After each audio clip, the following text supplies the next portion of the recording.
Les néons de la grande surface commerciale grésillaient au-dessus de sa tête, projetant sur chaque produit, chaque visage, cette clarté crue et implacable si particulière aux espaces de vente pendant la frénésie des fêtes de fin d'année. Une musique de Noël, douce et standardisée, s'échappait des haut-parleurs, occasionnellement interrompue par des annonces promotionnelles ou les horaires de fermeture imminents. Stéphane Dubois traversait le rayon des jouets d'un pas déterminé, son costume anthracite détonnant au milieu des autres clients vêtus de tenues d'hiver décontractées, le claquement sec de ses chaussures en cuir contre le lino poli rythmant sa progression. À 41 ans, Stéphane avait fait de Dubois Technologies un titan, une société de logiciels qui avait révolutionné la gestion de la chaîne d'approvisionnement pour de grandes entreprises du CAC 40. Il possédait le bureau d'angle avec vue panoramique sur la défense, le respect inconditionnel de ses pairs, et une fortune si conséquente qu'il avait cessé de la compter des années auparavant. Ce qu'il n'avait pas, malgré le costume élégant et la montre de luxe à son poignet, c'était la raison même de sa présence en ce lieu impersonnel et bruyant. Le cadeau parfait pour sa fille. Chloé, sa fille de 8 ans, avait été d'une précision chirurgicale. Elle voulait la nouvelle boîte Lego City, celle avec les gratte-ciel, les véhicules d'urgence et le million de pièces, approximativement. C'est ainsi qu'elle le lui avait formulé, avec cette emphase dramatique qui la caractérisait tant. Un sourire fugace étira les lèvres de Stéphane au souvenir de son explication sérieuse et passionnée sur les raisons pour lesquelles cette boîte spécifique était absolument essentielle à son bonheur futur. Être le père célibataire de Chloé était à la fois la tâche la plus ardue et la plus gratifiante que Stéphane ait jamais entreprise. Sa mère, Valérie, était partie lorsque Chloé avait 2 ans, décidant finalement que la maternité et le mariage n'étaient pas faits pour elle. Le divorce avait été rapide, étonnamment civilisé. Valérie avait simplement tourné les talons, se contentant d'envoyer des cartes d'anniversaire depuis la ville où elle résidait cette année-là, passant un appel téléphonique sporadique, mais ne revenant jamais. Depuis 6 ans, c'était juste Stéphane et Chloé contre le reste du monde. Il avait drastiquement réduit ses heures de travail, embauché une nourrice formidable nommée Sophie, appris à faire des tresses complexes en regardant des tutoriels en ligne, et était devenu un expert capable de différencier des personnages de dessins animés qui, à ses yeux, semblaient tous identiques. Il balayait du regard l'interminable rayon Lego lorsqu'il la remarqua. Une petite fille, qui ne devait pas avoir plus de 4 ou 5 ans, aux cheveux blonds retenus par un ruban couleur crème, emmitouflée dans une doudoune rose malgré la chaleur étouffante du magasin. Elle se tenait parfaitement immobile au milieu de l'allée, le regard fixé sur les étagères avec une expression de désir si pure et si intense que Stéphane sentit sa poitrine se serrer. Derrière elle, se tenant à une distance respectueuse, se trouvait une jeune femme d'une vingtaine d'années. Elle était saisissante, avec ses cheveux blonds, son gilet gris sur une robe crème, incarnant cette sorte d'élégance discrète qui n'a pas besoin de vêtements de marque pour rayonner. Mais ce fut son expression qui capta l'attention de Stéphane. Un mélange poignant de tristesse, d'épuisement et de ce regard si particulier qu'ont les parents lorsqu'ils voudraient offrir le monde entier à leur enfant mais savent qu'ils en sont incapables. La petite fille tendit une main potelée vers une poupée sur l'étagère du haut. Un de ces modèles onéreux, vendus avec une myriade d'accessoires et de tenues de rechange. Ses petits doigts effleurèrent à peine le bas de la boîte. « Excusez-moi, dit doucement Stéphane en s'approchant de l'enfant. Voudriez-vous que je vous l'attrape ? La fillette se tourna vers lui, ses yeux d'un bleu profond le jaugeant avec ce sérieux propre aux enfants qui tentent de déterminer si un adulte est digne de confiance. Elle jeta un coup d'œil à sa mère, qui avait fait un pas en avant, un mouvement instinctif de protection, puis hocha légèrement la tête. « Oui, s'il vous plaît, dit-elle poliment. »« Celle avec la robe violette ?» Stéphane attrapa la boîte sans effort et s'agenouilla pour la lui tendre. De près, il pouvait voir la couture soignée qui réparait un accroc sur sa doudoune. Il remarqua aussi ses chaussures, visiblement un peu trop petites, ces petits signes révélateurs d'une famille qui comptait chaque centime. La fillette prit la poupée avec une révérence touchante, la tenant comme si elle était faite de verre filé.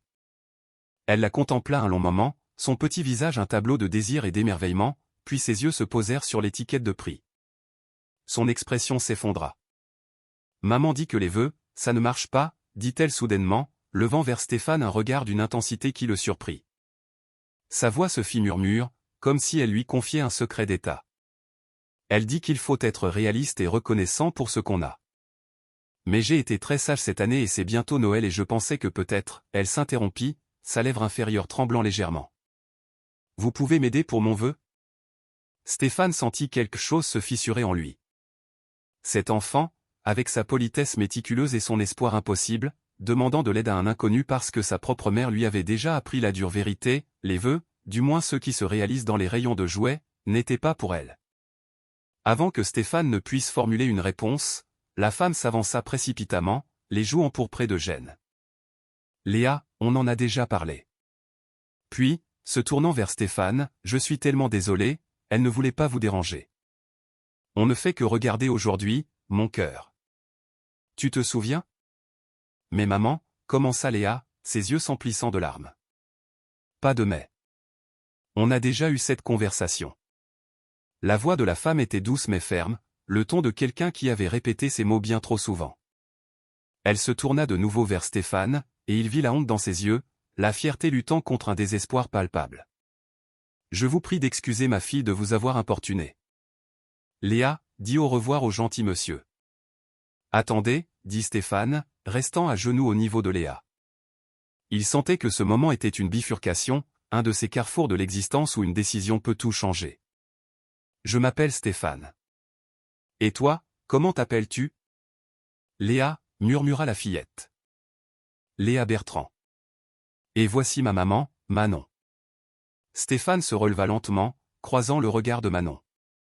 De près, il pouvait voir la lassitude qui marquait son visage, les cernes sombres soigneusement dissimulées sous un peu de maquillage, la tension permanente dans ses épaules. Mais il vit aussi une force intérieure, celle qui vient du fait de porter un fardeau plus lourd qu'on ne le devrait, et de se lever quand même chaque matin. « Enchanté de vous rencontrer toutes les deux, » dit Stéphane. « Et Léa ne m'a pas dérangé du tout. En fait, j'aurais bien besoin d'un coup de main. Voyez-vous, je cherche un cadeau pour ma fille, Chloé. Elle a 8 ans. Et je me demandais si Léa pourrait m'aider à choisir quelque chose en plus. Peut-être pour une collecte de jouets que mon entreprise organise. » C'était une improvisation, et pas entièrement la vérité. Il y avait bien une collecte de jouets à son bureau, mais ce n'était pas l'objet principal de sa venue. Cependant, il vit les épaules de Manon se détendre légèrement à cette proposition. Ce n'était pas de la charité. C'était une aide sollicitée. « Je suis très forte pour choisir des jouets, » déclara Léa, son visage s'illuminant instantanément. « De quel genre de jouets avez-vous besoin ? » « Eh bien, surtout des jouets pour des petites filles. À peu près de ton âge. D'après toi, qu'est-ce que les petites filles aiment ? » Le visage de Léa s'éclaira comme un sapin de Noël et elle se lança dans une explication passionnée et détaillée des mérites comparés de diverses poupées, jeux de construction, coffrets de loisirs créatifs et livres illustrés. Tandis qu'elle parlait, Stéphane se sentit sincèrement charmé par son enthousiasme et sa connaissance encyclopédique du rayon. Manon observait sa fille avec un mélange d'amour et de chagrin, intervenant de temps à autre pour rappeler à Léa de ne pas monopoliser le temps du gentil inconnu. Mais Stéphane n'était pas pressé. Il se surprit à poser des questions à Léa, à écouter ses raisonnements élaborés, à regarder le visage de sa mère s'adoucir tandis que Léa oubliait sa tristesse pour simplement savourer le plaisir d'être utile. Ils déambulèrent ensemble dans les allées, un trio improbable. Léa jacassant sans fin, Stéphane posant des questions et Manon essayant de maintenir une distance appropriée. « Léa s'y connaît vraiment en jouets, » dit Stéphane à Manon alors que la fillette examinait un puzzle un peu plus loin. « C'est une petite fille intelligente. » « Elle l'est, » répondit Manon à voix basse. « Trop, parfois. Elle comprend plus de choses que je ne le voudrais sur notre situation. » Elle regarda Stéphane, et il vit qu'elle prenait la décision d'être honnête. « J'ai été licenciée il y a 6 mois de mon poste d'assistante administrative. Depuis, je travaille comme serveuse et je fais de la comptabilité en freelance quand je trouve des clients, mais ce n'est pas assez. Pas pour le loyer, la nourriture, les factures et pour offrir à une enfant de 4 ans tout ce qu'elle mérite. Je suis sincèrement désolé, » dit Stéphane, et ses mots étaient empreints d'une empathie véritable. Cela doit être incroyablement difficile. Manon haussa les épaules, mais il vit les larmes qu'elle s'efforçait de contenir. Ça l'est, mais on s'en sort. Léa a un toit au-dessus de sa tête, de la nourriture dans son assiette, et elle est en sécurité. C'est ça qui compte. Le reste, les poupées et les vœux, ce sont des luxes. Elle le comprendra un jour. Mais elle n'a que 4 ans, insista doucement Stéphane. Elle devrait pouvoir croire aux vœux encore un peu. Croire à des vœux qui ne se réalisent pas ne fait que rendre la déception plus amère, rétorqua Manon, et Stéphane entendit dans sa voix le poids de l'expérience. Je préfère lui apprendre à être reconnaissante pour ce qu'elle a plutôt que de désirer ce qu'elle ne peut pas avoir.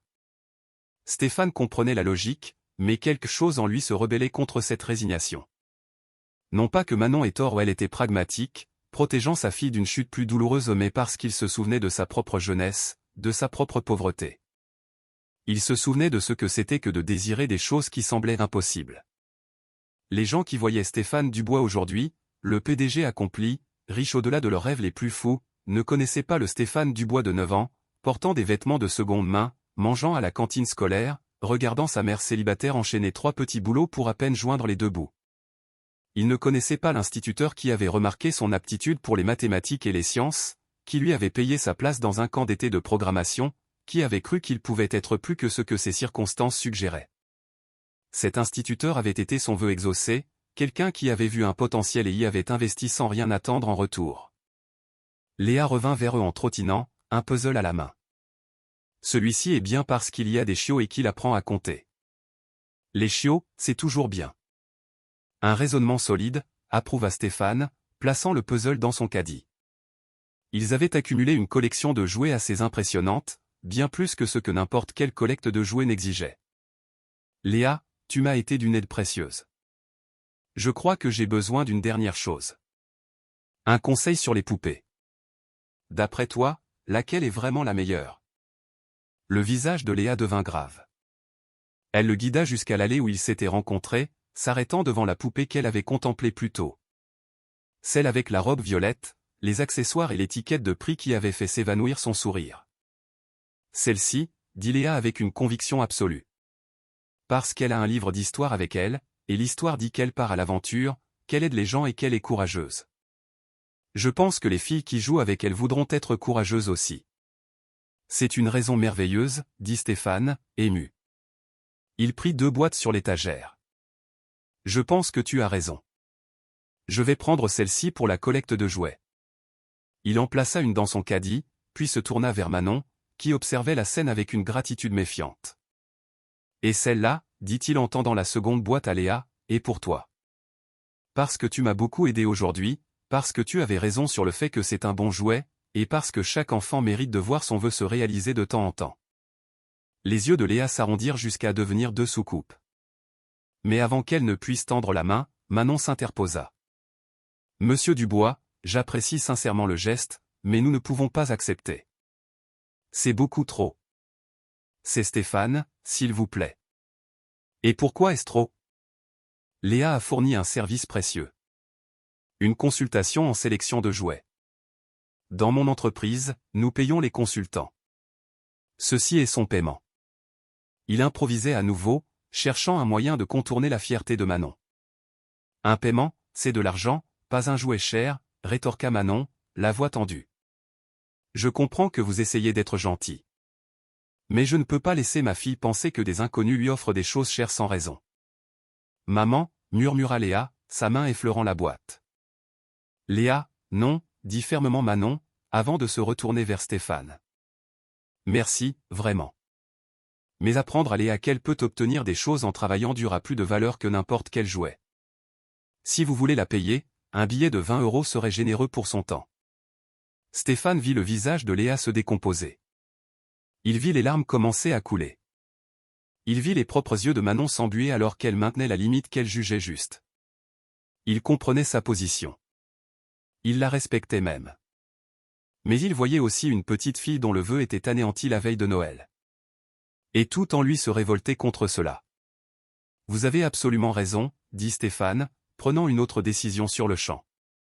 Je vous prie de m'excuser d'avoir été maladroit. Léa, est-ce qu'un billet de 20 € pour ta consultation serait acceptable? Léa hocha tristement la tête, n'osant pas parler. Manon semblait à la fois soulagée et le cœur brisé.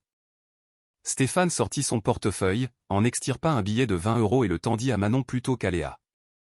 Et Manon, je me demandais si je pouvais vous parler un instant. En privé? Manon parut méfiante, mais acquiesça, disant à Léa de l'attendre sagement avec le caddie. Ils s'éloignèrent de quelques pas, et Stéphane parla vite et à voix basse. Je vais acheter cette poupée, dit-il. Et je vais la laisser au service clientèle à votre nom. Ce que vous en ferez dépend entièrement de vous. Vous pouvez la récupérer, ou la laisser là. C'est votre choix. Mais je fais ça parce que je comprends la fierté et le désir d'inculquer de bonnes valeurs à sa fille. Mais je me souviens aussi d'avoir été un enfant qui désirait des choses que ma mère ne pouvait pas m'offrir, et du sentiment que j'ai éprouvé quand quelqu'un m'a aidé. Le visage de Manon était un tourbillon d'émotions. Pourquoi? Vous ne nous connaissez pas. Pourquoi est-ce que ça vous importe? Parce qu'on m'a aidé, un jour, dit simplement Stéphane. Quand j'avais 9 ans, un instituteur m'a payé un camp d'été de programmation. Ça a changé ma vie. J'ai grandi dans la pauvreté, Manon. Ma mère s'est épuisée au travail pour essayer de subvenir à mes besoins. Je sais ce que c'est que d'être Léa, et je sais ce que c'est que d'être vous. Et j'ai appris que parfois, accepter de l'aide n'est pas une faiblesse. C'est une sagesse. Le sang-froid de Manon céda. Des larmes silencieuses se mirent à couler sur ses joues, et elle couvrit sa bouche avec sa main pour étouffer un sanglot. J'essaie tellement, murmura-t-elle. Chaque jour, j'essaie tellement d'être assez pour elle. Vous êtes assez, dit doucement Stéphane. Le fait que Léa soit si polie, gentille, réfléchie, et heureuse malgré vos circonstances, c'est grâce à vous. Vous êtes une excellente mère. Laisser quelqu'un vous aider ne change rien à cela. Manon regarda Léa, qui étudiait attentivement le billet de 20 € qu'on lui avait donné comme si c'était un trésor. Je ne veux pas qu'elle grandisse en pensant que le monde lui doit tout. Elle ne le pensera pas, parce que vous lui apprendrez la différence entre l'arrogance et la gratitude, entre exiger et accepter. Un cadeau d'un inconnu la veille de Noël n'annule pas une bonne éducation. Cela lui apprend juste que parfois, la gentillesse existe dans le monde. Stéphane vit le moment précis où Manon prit sa décision. Elle hocha lentement la tête, essuyant ses larmes. D'accord. Mais je vous rembourserai. Quand je le pourrai, je vous rembourserai. Si ça peut vous rassurer, nous pourrons nous arranger, dit Stéphane, bien qu'il n'eût aucune intention d'accepter un remboursement. Mais d'abord, laissez-moi vous donner ma carte de visite. Il lui tendit sa carte. Simple, élégante, avec son nom et celui de son entreprise. Les yeux de Manon s'écarquillèrent en la lisant. Vous êtes le Stéphane Dubois, le PDG de Dubois Technologies. En personne. Et nous cherchons toujours de bons assistants administratifs et des comptables. Si ça vous intéresse, appelez mon bureau après le Nouvel An. Nous pourrons discuter des postes qui pourraient vous correspondre. Il marqua une pause. Pas de garantie, juste un entretien. Vos qualifications parleront d'elles-mêmes. Manon fixa la carte comme si elle allait disparaître. Je ne sais pas quoi dire. Dites que vous appellerez. Léa mérite de voir ses vœux se réaliser. Et vous méritez une chance de construire quelque chose de stable. Ils retournèrent auprès de Léa, qui examinait toujours son billet de 20 €. Léa, dit Manon en s'agenouillant au niveau de sa fille. Monsieur Stéphane va acheter la poupée que tu aimes et la mettre de côté pour nous. Nous la récupérons avant de partir. D'accord? Le visage de Léa passa de la résignation triste à l'espoir naissant, puis à la joie pure en l'espace de quelques secondes. Vraiment? Vraiment, vraiment, vraiment? Vraiment, confirma Manon, et Léa jeta ses bras autour du cou de sa mère, puis autour des jambes de Stéphane, le serrant avec l'affection dénuée de gêne des enfants. Merci, murmura Léa. Merci d'avoir aidé mon vœu. Stéphane sentit sa gorge se nouer. De rien, Léa. Il passa à la caisse séparément, achetant non seulement la poupée de Léa, mais aussi une quantité importante de jouets pour la véritable collecte, en plus de la boîte de Lego de Chloé. Il s'arrangea avec le service clientèle pour qu'il garde la poupée de Léa, prépayée et attendant au nom de Manon Bertrand. En partant, il aperçut Manon et Léa à une autre caisse. Léa serrait son billet de 20 € et expliquait avec enthousiasme comment elle allait en économiser la moitié et dépenser l'autre moitié pour sa maman. En rentrant chez lui, Stéphane se surprit à penser aux vœux et aux circonstances, à la fierté et à la gratitude, à ces rencontres fortuites qui peuvent changer des trajectoires. Il était allé au magasin pour des Legos et en était reparti en ayant peut-être changé de vie, ou du moins en ayant ouvert une porte qui semblait fermée à double tour. Chloé dormait déjà quand il arriva à la maison. Sophie somnolait sur le canapé avec un livre. Il la remercia, lui donna une prime pour les fêtes, et transporta ses sacs de courses dans son bureau. Il regarda les informations sur la carte de Manon, l'adresse email qu'elle avait écrite au dos lorsqu'il avait insisté pour avoir ses coordonnées en vue de l'entretien. Il envoya un bref email à sa directrice des ressources humaines. Entretien prioritaire après le Nouvel An. Mère célibataire, expérimentée en administration et comptabilité. Assurez-vous qu'on lui trouve un poste si elle est qualifiée. Puis il s'assit à son bureau, le regard fixé sur la photo de Chloé accrochée au mur, sa fille farouche, drôle et merveilleuse qui lui avait appris que le succès ne signifiait rien si on n'avait personne avec qui le partager. Demain matin, elle se réveillerait devant sa boîte de Lego et passerait probablement des heures à construire pendant qu'il préparerait des crêpes et du café. Mais ce soir, il pensait à Léa, qui avait demandé à un inconnu de l'aide pour son vœu parce que sa mère lui avait appris que les vœux ne se réalisaient pas. Il pensait à Manon, luttant pour maintenir sa dignité tout en se noyant dans des circonstances qui la dépassaient. Il pensa à la facilité avec laquelle il aurait pu passer son chemin, concentré sur sa propre mission, trop occupé pour remarquer. 3 jours après Noël, Stéphane était dans son bureau lorsque son assistante l'appela sur l'interphone. « Monsieur Dubois, une certaine Manon Bertrand est ici pour vous voir. Elle n'a pas de rendez-vous, mais elle dit que vous lui avez dit de passer. » Stéphane sourit. « Faites-la entrer, s'il vous plaît. » Manon entra dans son bureau, l'air professionnel dans un tailleur emprunté, ses cheveux soigneusement coiffés, son CV à la main. Mais ce furent ses yeux qui le frappèrent, l'espoir qui y brillait, mêlé de détermination. « Merci de me recevoir, dit-elle. Et merci pour ce que vous avez fait au magasin. » Léa n'a pas lâché sa poupée depuis le soir de Noël. Elle l'a appelée Espoir. « C'est parfait, dit Stéphane. Asseyez-vous, je vous en prie. Parlez-moi de votre expérience. » L'entretien dura 1 heure. Manon était qualifiée, intelligente et motivée. À la fin, Stéphane sut que son instinct avait été le bon. Il lui offrit un poste d'assistante de direction, avec des avantages sociaux, des horaires raisonnables et un salaire qui allait changer sa vie. « Je vous rembourserai la poupée, » répéta Manon. « Avec mon premier salaire. » « Utilisez votre premier salaire pour acheter à Léa des chaussures à sa taille, » contra Stéphane. « Et peut-être pour l'emmener dans un endroit amusant. » La poupée était un cadeau, Manon. Parfois, il faut laisser les gens nous faire des cadeaux. Les yeux de Manon s'emplirent de larmes de gratitude. « Pourquoi faites-vous ça? » « Vraiment? » « Parce que Léa m'a demandé de l'aider à réaliser son vœu, » dit simplement Stéphane.